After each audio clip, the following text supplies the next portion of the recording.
Hey everyone, welcome to Fast Fix. For today's video, I'm going to show you how to zoom in or zoom out on TikTok. Well, actually, when you go to TikTok and watch some videos, you can actually zoom in and zoom out right here, as you can see on my screen.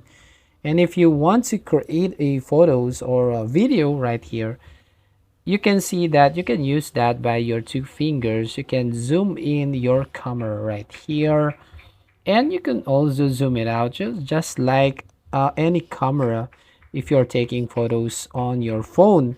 But if you want to upload right here, for example, I want to upload some videos and I want to choose this video, you can't actually do it on this portion. You can zoom in and zoom out right on this. So all you're gonna do is go to your gallery where your video is and try to edit that video on this portion. So when you go right here you can zoom in or zoom out.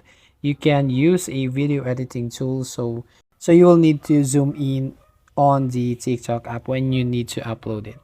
So when you're done, you can now go back to TikTok and upload the video that you want. So that's how you basically zoom in and zoom out on TikTok. So if you find this helpful, don't forget to like and subscribe and ring the bell icon to notify you on the next video.